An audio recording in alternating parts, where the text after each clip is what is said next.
Welcome to a special edition of Chopper's Politics. Whisper it quietly, but maybe, just maybe, we're about to emerge from the horrors of this pandemic. For people who backed Brexit, the opportunity from that vote in 2016 has finally got a chance to show itself. Or not.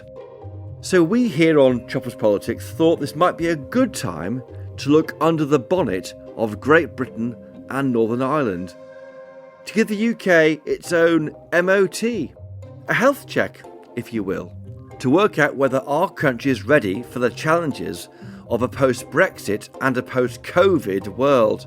Right. So can you hear me now? That's fantastic. Good. Okay. I can't wait till we can all meet in person, by the way. To do this, we brought together a panel from the worlds of politics, business and academia. Tory MP and chairman of the House of Commons Defence Select Committee, Tobias Ellwood. Fashion, music, media and cosmetics entrepreneur Dom McVey, who advises the Irish government on entrepreneurship. And Francis Davis, Professor of Religion, Communities and Public Policy at Birmingham University. Our jumping off point is a new book out called Greater, Britain After the Storm, by Tory MP and Cabinet Office Minister Penny Mourdant and the author Chris Lewis. And our panel here helped advise on that book. Now, Greater lays out a plan for post-Brexit Britain, explaining how we arrived at this point and how our national character can perhaps show us the way forward. Tobias, Dominic and Francis, welcome to Chopper's Politics. Good to be here. Great to be here. Great to have you all on. And Francis, to you first, what do you think it means to be British? This book called Greater says that our love of nostalgia means it's like playing rugby. We run forwards but pass backwards. Well, I think we do run forwards and we do pass backwards, which means that it's about a flag, but it's about more than a flag. It's about values, and it's about values that change over time. And for me, it's also about place. So I work in Birmingham and I live on the south coast. And I have this deep sense of connection to a place on the south coast where we invented the hovercraft, we invented the anti-homelessness movement, we invented VSO. But I work in a place surrounded by inventive people who invented great industrial renewal, some of the best local government leadership that the country's ever known. And I think to be British is to subscribe to a sense of fairness, a sense of responsibility, a sense of belonging. And that belonging comes from walking the streets of Handsworth and the streets of Wessex and sensing that that's all part of one whole, looking forward in a common project.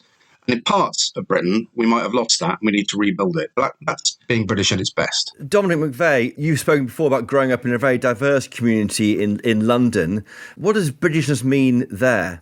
Well, for me, being British and growing up in East London, I really feel the sense of being a global citizen. And Britain has enabled me to be part of the wider world. I've worked in some very, very poor countries, and you quickly realise what we have in the UK is so great. We are so fortunate. From free healthcare, free schooling, the education, the civil services that are provided. And having had the pleasure of working throughout sub-Saharan Africa and Southeast Asia, it really shows that, one, by being British, I have the opportunity to work in other parts of the world, supported by colleagues, British businesses and the British government, but also the work that has been done in Britain, growing up in such an amazing and multicultural society. I felt part of the globe whilst I was in Britain, and I feel even more part of the world whilst outside. And for me, that's been a huge value. And often I come home and I have to remind friends, colleagues, peers, despite how critical they may be of Britain and being British, how lucky we are to be British and how we need to embrace that more. Tobias Ellwood, isn't that criticism which Dominic talked about part of being British? We're constantly challenging ourselves and being critical of the way we are. Yes, I think that's absolutely right. But it's such an important question to raise right now. You know, after Brexit that you touched on, who are we on the international stage? What are we supposed to be achieving? How do we build on our history, on our transparency, on our reach, on our connectivity across the world? And on top of that, you've got COVID that you mentioned too. I think this is a healthy reminder. I think we should all recognize and unite behind a sense of purpose of what it is to be British. I mean, for me, It's about what we stand for. It's about our national identity. I see us very much as an internationalist country, wishing to step forward, perhaps when others hesitate. We are one of those countries that seeks to share the burdens on the international community. We are a problem-solving nation. And I'm sure we're going to get into this in this podcast, but perhaps we've lost a little bit of that magic, a little bit of that identity. We've become a bit risk-averse, a bit reticent in what's going on around the world. And the world is, I'm afraid, changing very, very fast indeed. Francis Davis, why are we risk-averse, do you think? Is that caused by the COVID pandemic? I mean, an example of being bold, I suppose, has been the massive vaccine procurement in a way that is releasing freedoms in this country as we speak. Yeah, I suspect that part of it is that we went through a phase in our public policy where we perhaps had so many central targets that we started looking for somebody else to sort things out for us. And that meant that we didn't give ourselves permission to sort out local social challenges, to launch some of the firms we might have wanted to launch, or to address some of the pressing social challenges globally that we really wanted to go out. And now we're free both from an excessively centralised Whitehall and free in other ways to be able to shape that in a fresh way. And I actually don't think at the local level people are risk averse, because when I watch mums and dads and the risks and the energy with which they address caring for their kids, these are people that know how to make things happen. And it's about giving them permission and not patronising them and encouraging them to really seize the future. And it can be done. Do you think, Dom McVey, that the problem you see as an entrepreneur is that we are quite obsessed about following the rules? That was always the problem, possibly being in the European Union, that this country always obeyed by all the rules, and we felt that other EU member states didn't, and that's damaged us a bit. Well, it often made me laugh, having spent time in France, where they would often put forward rules about no dogs in the restaurants, and the Brits certainly stuck by that, but you'd turn up at your local Parisian cafe, and there was plenty of dogs running around. And that was one of the things that often occurred to me, is that how much Britain embraced the EU narrative in the story. And to some extent, now we have our independence from the EU, that has come to a detriment, because as Francis mentioned, a lot of it was centralised or outsourced potentially to Brussels. So I do have some sympathy with the various ministries here in the UK who are going through a transition and a phase of capability building as we now deal with 100 plus countries as opposed to dealing with them via the EU. So we have to be patient in that sense, but we are very good at diplomacy and we will continue to be good at that and get even better. And Tobias Ellwood, surely what has happened with leaving the European Union is there's more pressure on you. You've got to work harder for your salary, because you can't hide behind the European Union for a third or half of all the rules that we have to abide by in this country. It's all about what you do now in Westminster. Yeah, I mean, without going back through the whole Brexit debate as it was, I don't think we actually want to do that. But absolutely, I mean, just to qualify from France's perspective, when I said that we were risk averse, not as individuals, absolutely, there's that entrepreneurial spirit that we're seeing all the time. And the vaccination program of the Army of Volunteers that have come forth illustrate that. I'm talking about us on the international stage, because we have been hesitant in wanting to perhaps show leadership at the very time when perhaps there's a gap in the market.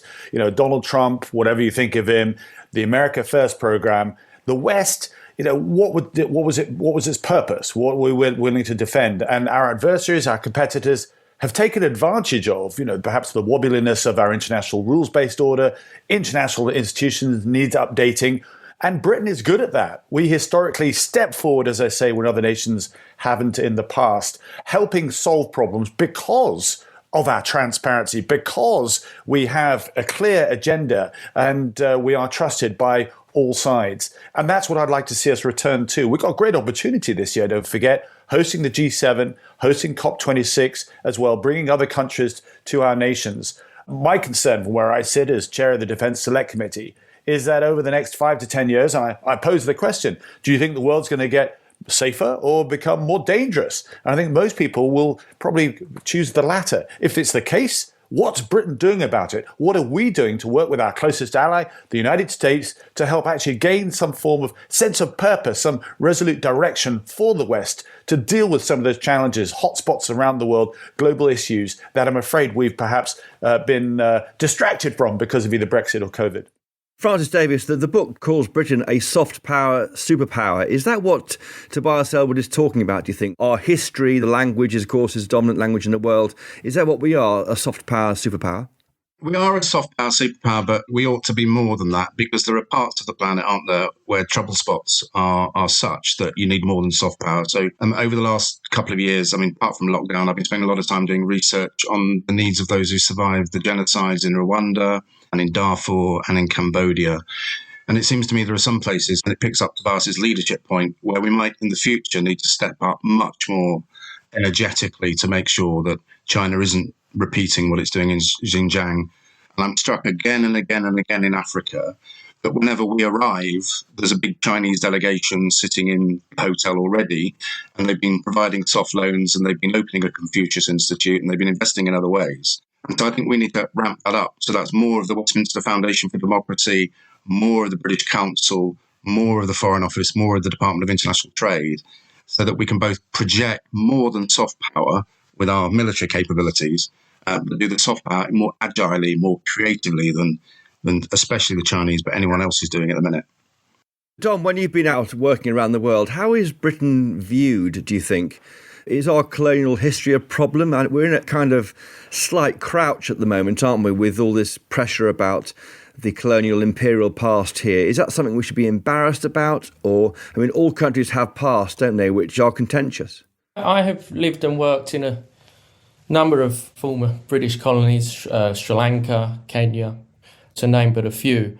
And I feel the embarrassment is on the British side, quite frankly. Of course, there are conversations to be had, but these countries have evolved, they've moved on, and quite often a number of areas which have been successful for them have been foundations that the British laid down and the British continue to support. We didn't leave Kenya. We're still heavily invested in Kenya. They're a key ally and friend. We have a military base in the north of Kenya where we work and train with a number of the troops there. These are relationships that haven't happened over the last 50 years. These are relationships that have happened over a considerable amount of time, our deep history with a number of our colonies that we remain close friends and allies with. I do think we have a lot of friends and a lot of goodwill in the world. Are there conversations to be had? Certainly. Are there further bonds to be built on some of the legacy issues?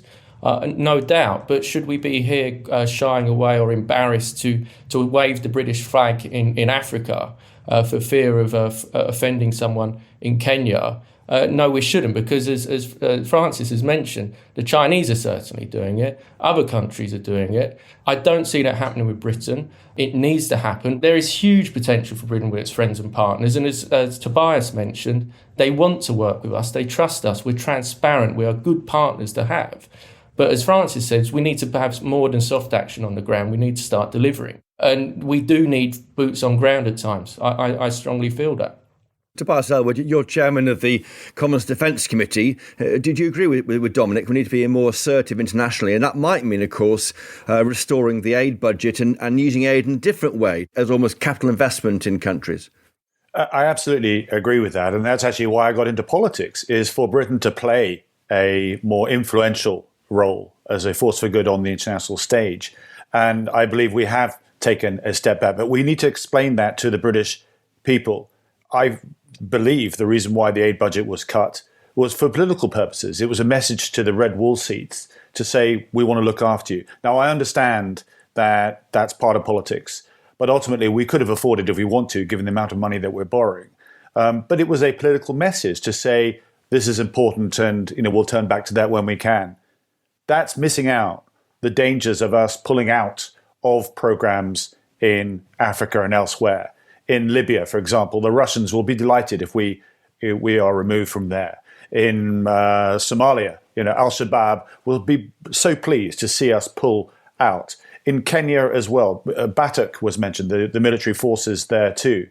China is moving in, subtly, quietly, but progressively, and pushing us out. The World Service, the BBC World Service, has now departed Kenya in providing support for their state media because China offers it for free.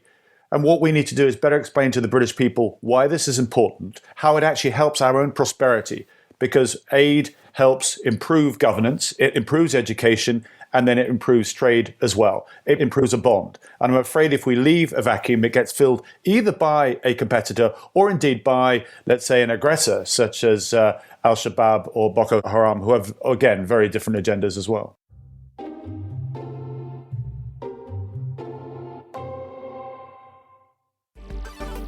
We're interrupting this podcast to bring you news of another Telegraph show we think you might like.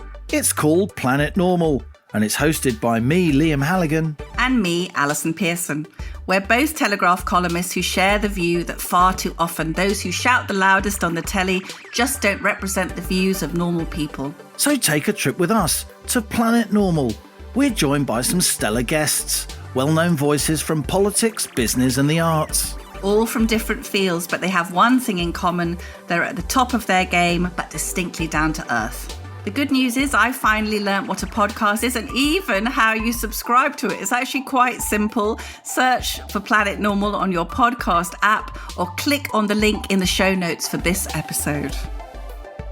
You don't really know what a podcast is, do you? I am one. Look, I am one. Who needs to know what it is? I am one, okay? Shut up.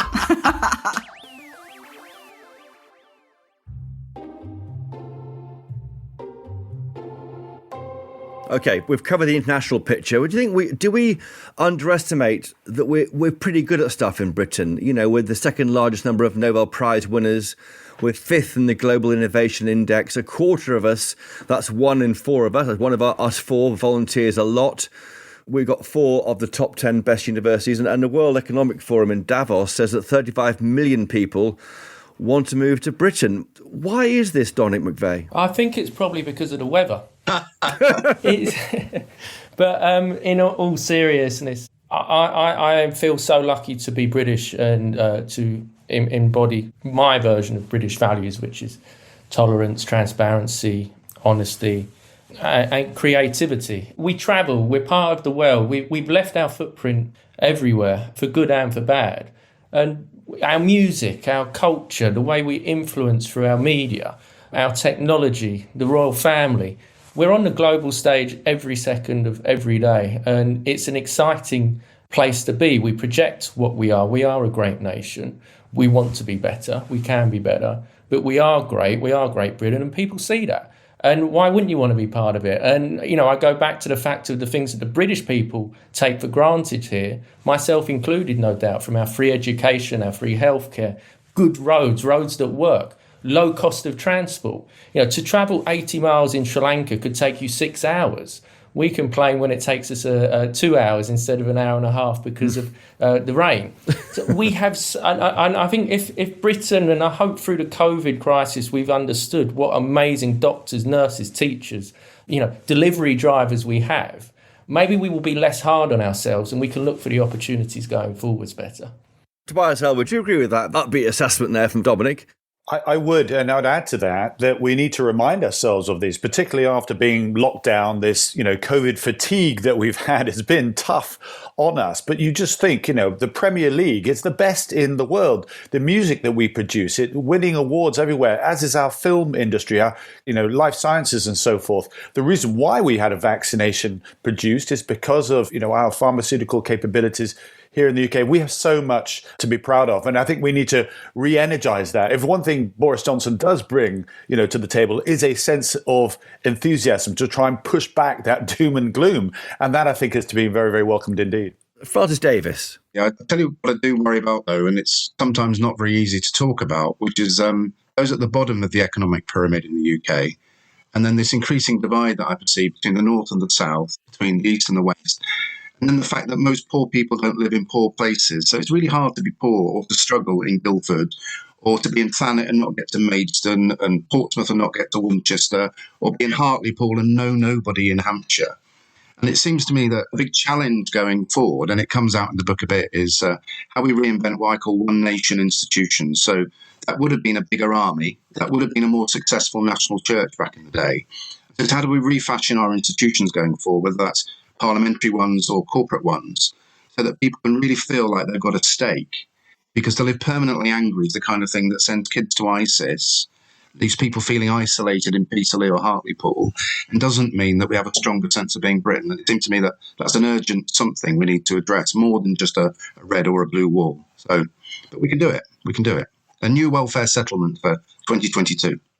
That's quite a challenge to Tobias Ellwood, isn't it? I mean, Francis Davis there is going towards the issue of levelling up, isn't he? Which is this kind of idea, this defining your government. Yeah, and this is the entire focus of the Queen's speech. In fact, I was just looking at the Prime Minister's contribution in the chamber, where he said, we find flair, imagination, enthusiasm and genius distributed evenly throughout the country, while opportunity is not. And I think that sums it up, is the fact that that's exactly what we've got to do, particularly this north-south divide. And I think that absolutely is the focus.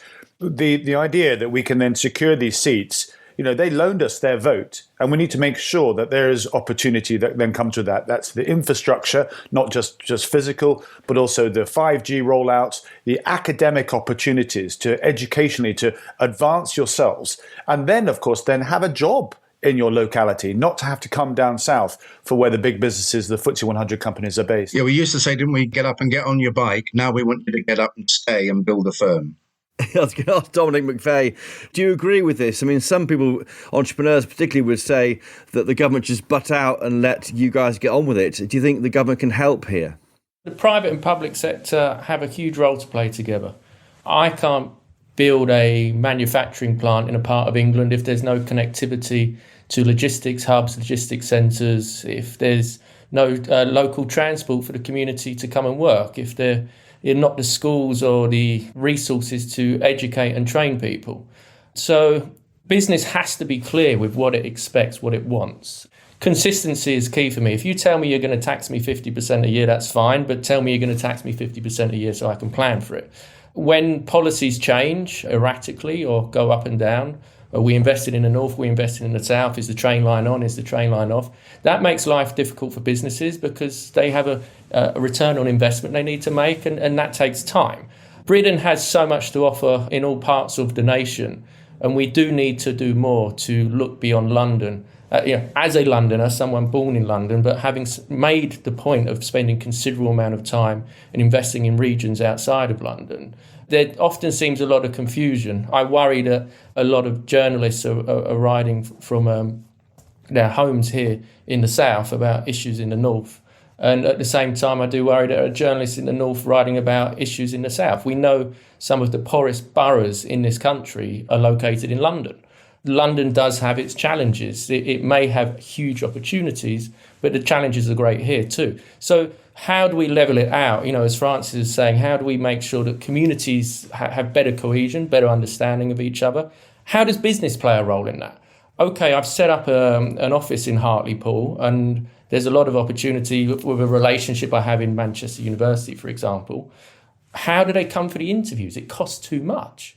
I spend a lot of time in Liverpool, and I often wonder if I was a graduate that went to a university in London going for an interview in Liverpool, or if I was a graduate in a university in Liverpool going for a job interview in London, it could be £200-300 to go to that job interview. So, I make the point of paying for train tickets so people can come and seek out those opportunities. But in reality, a lot of businesses don't do that, and there are cost prohibitions for this country to integrate better with each other as well.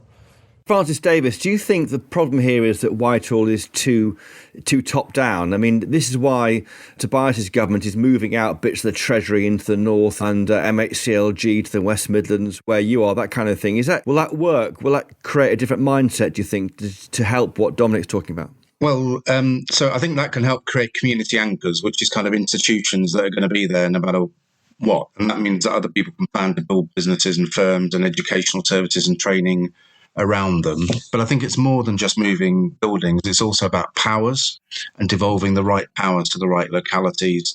And then it's about even saying to some localities, we're looking to you to be drivers of export. We really want Derby to make the best of its own links with China, and we want Newcastle to make the best of its global links, and likewise with Liverpool. I think it's a cultural thing rather than a buildings thing.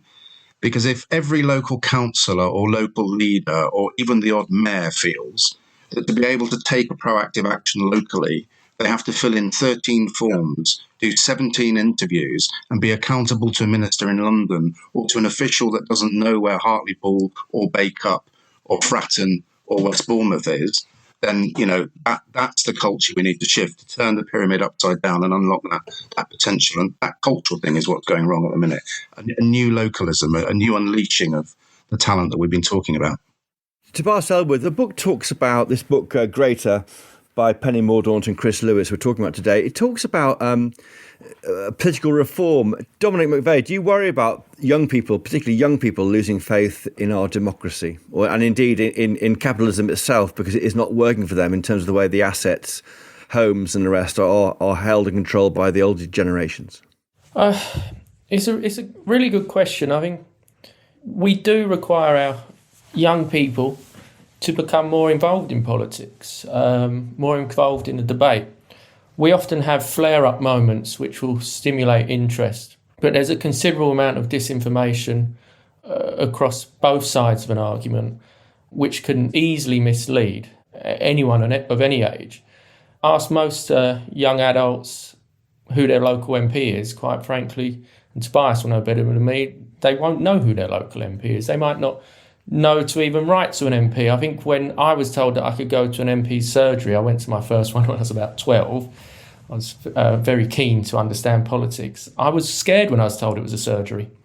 It shows my naivety, but I don't think I'm the only 12-year-old that would be scared to say, you can see your MP at surgery. So there's certain words and traditions that might scare off the younger generations, but at the same time, they are our future. They will be paying the taxes when we need to be in the elderly people's homes. We need to embrace them. We need to engage them. We need to get the dialogue going more and more beyond the flare-up events. And what we really also need to do is get more younger people involved at senior levels quicker in business. And I say this for the benefit of the British taxpayer, who often will have pensions in British companies which are letting us down and failing. And quite frankly, it's because they're far too old-fashioned. And there has been a big debate of late about diversity in the boardroom, which is a serious conversation we need to have, but also diversity among ages and demographics as well, not just amongst sex and race. We need to bring all of it to the table, because I quite frankly don't want to see my shares keep collapsing. And whether you know it or not, you are directly or indirectly invested in these failing businesses. We need to get more young people involved at every level, whether it's politics or business, and have more trust in them. Francis? Just two quick thoughts just before lockdown. I brought together 40 young people, Jewish, Muslim, white working class kids from different bits of London in a big round tent, and we explored what was concerning them. And the thing that they almost had in common was actually a conviction that our democratic institutions wouldn't change anything. Kind of that old Ken Livingstone thing, if voting was ever going to change anything, they'd have abolished it. So I think there's a big task to reconnect. And then with a mind to reconnecting, a couple of years ago, I swam a mile in every county, raising money for combat stress. As a new form of kind of research, every time I did that, I went and asked 100 local people what they thought good democracy would look like. I think Tobias might qualify on this one, but roughly speaking, they wanted MPs who'd been shot at, founded a firm, been a carer, been on the dole, lost everything and started again, had a breakdown and come back again. Not kind of ready kit politicians. They want people that look like the people. Real people around their swimming pool in Armley in Leeds or in Saltdean in Brighton. And that's the way to refresh it. Tobias Ellwood, I won't ask on your life story, but I mean, did you think we need to have more real people who represent real Britain in Parliament? I do. In the United States, you cannot be a senator until you're over 35 years old. And that's deliberate. It means you have to go and have some experience in life. And so often, and certainly in the Conservative Party, you go and work for central office, then you become a special advisor, and then you get a seat. And wow, you're a politico before you even realize it. And let's not forget that our cabinet, our government, the gene pool of which you select those people is from Parliament itself. And if the stock of Parliament, if its reputation is not good, and I ask this question whenever I go to a school, put your hand up if you fancy becoming a member of Parliament or indeed even a councillor, and very, very little interest. And I can throw it back to you, Christopher, because I think your world has a little bit of responsibility as to how you paint parliamentarians, because absolutely we should be held to account, and you do collectively an important job there.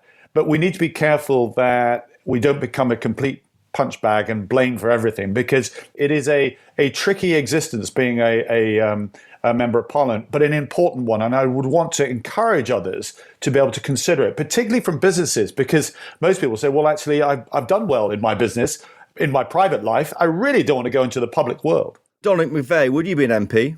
I have huge sympathy for Tobias and his colleagues. I'm often shocked at the abuse that they get. And it's, if you don't know an MP, you don't have anything good to say. If you do know them, you're trolling them on Twitter. So you're damned if you do and you're damned if you don't by being known or not. And it's an interesting point Tobias made about ministers coming from the parliamentary sector, because there are countries, Kenya, for example, they have a number of cabinet secretaries who are from the private sector. They're not elected. And I think that works quite well. They've had, ministers of state for business and industrialisation who were former CEOs of international banks. And that has brought a huge skill set. I often worry for ministers, and particularly junior ministers, who may have been given a brief which is new to them. And you often wonder, how have you jumped from, justice over all the way to healthcare? There's justice in healthcare, but they're two different types of justice, right? It's normally because you know too much about justice and getting good at your job, so they move you across to healthcare where you don't know anything. Yeah. So would I run into politics? I would love to, but the environment isn't conducive. I feel my role in business enables me to have candid conversations, allows me to demonstrate what's possible and not, hopefully advocates government to replicate policies. I've created over 20,000 jobs across sub-Saharan Africa, and I work very closely with the British government to help other British businesses do the same. And if I became a member of parliament, I think it'd be very difficult for me to turn up at the Foreign Office and say, hey, should we talk about creating jobs in Ghana, when I'll be told, no, go back to doing your day job as an MP. As we move towards conclusion of this really interesting debate here, Francis Davis, what do you want to see Britain do over the next 5 or 6 years? We have this opportunity of the so-called roaring 20s as we emerge from the COVID pandemic. As I say, Brexit's been in slumbering mode because, of course, it really happened as the pandemic took hold. We can develop maybe a more personalised approach on the world stage. Yeah, so I think domestically, I'd like to see more mayors, not just for the technocratic shift, but it relates to what we were talking to just now, is that to have watched Andy Street and even Liam Byrne during the recent campaign bring on a whole new generation of people from communities that wouldn't normally touch politics, simply by the excellent example that they've set in the public realm, has been really quite inspiring to see. So let's have a few more of those people. Maybe Dom would agree to go and be mayor of somewhere instead of a member of parliament, because he could really get something done. On the global stage, it seems to me that we need to revisit the overseas aid, and then we need to link that to branding, to use the term of the book, branding places that make up our great country of Britain as distinct, exciting places to come to invest, so that we hear about the great national parks as places to invest, and we hear about towns that have been left behind, so to speak, as well as Cambridge and Oxford, and that we sell those as distinctive brands across the planet. Seems to me to be a fresh way to unlock who we are and where we could go. Tobias Ellwood, do you think you want to see maybe British institutions learn to love Britain again? The book, The Greater, talks about how the BBC axed the British theme on St George's Day in 2006. It says how that hurt. This British theme used to play the sort of tunes associated with all parts of the UK. It was a bit of Britishness that the BBC seemed to delight in getting rid of. Do you think we need to see more of a kind of hugging of the Union Jack by our institutions? I think it's not just a hugging of the Union Jack, but actually more patriotism as a whole. I think it was always understood that patriotism was there. It was inherent in who we were. We're a nation that stepped forward twice in the last century, as that force for good. We didn't need the flag as such. You normally saw it when there were international football matches or the Olympics. The Americans use it, and I'm half American, I say that, and you see it everywhere, in every school. And it's a focal point to remind you of the bigger picture that you are absolutely part of. We have the royal family, the Queen, to some extent, does that as well. It's important that you are reminded of what unites us and what makes us patriotic, careful of the fact that there should not be a line that we cross that turns us into, more nationalistic approaches, but certainly something that, when that British flag, you see it abroad and so forth on UK aid, for example, it's something that we can look at with pride. So I hear what you say. And the BBC need to get part of that agenda, because of institutions that you see around the world, the NHS and so forth, we normally point to the BBC as something that we inherently can be proud of. Dominic McVey, where do you sit? I guess you want Brexit to clear away the red tape that's held back your companies.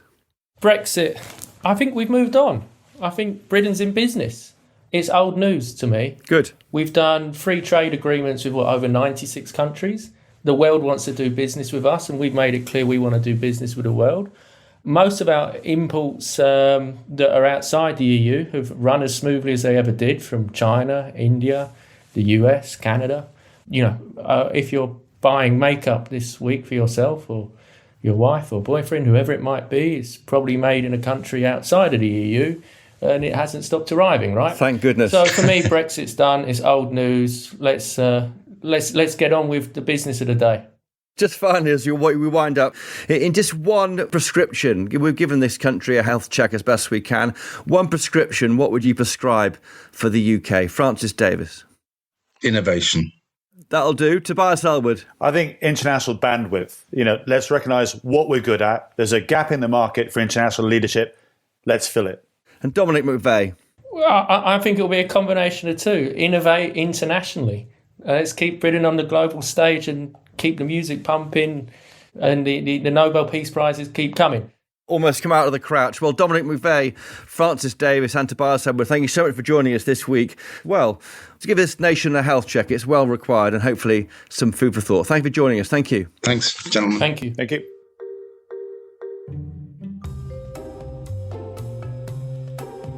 Well, that's all for this week, listeners. If you'd like to get in touch by offering up a thought on a guest or a topic you think we should sink our teeth into, please email us. We're at chopperspolitics@telegraph.co.uk, or find us on Twitter. We're at Choppers Podcast. Or please do, if you can and want to, write a 5-star review of us on Apple Podcasts. Writing reviews like that really helps other people find this show. Thank you to my guests this week, Tobias Ellwood, Dominic McVey and Francis Davis. Thank you to my producers, Louisa Wells, Elliot Lampitt and Theo Luludis. But most importantly of all, thank you to you for listening. And please do buy a copy of the Daily Telegraph if you can. Until next time though, cheerio!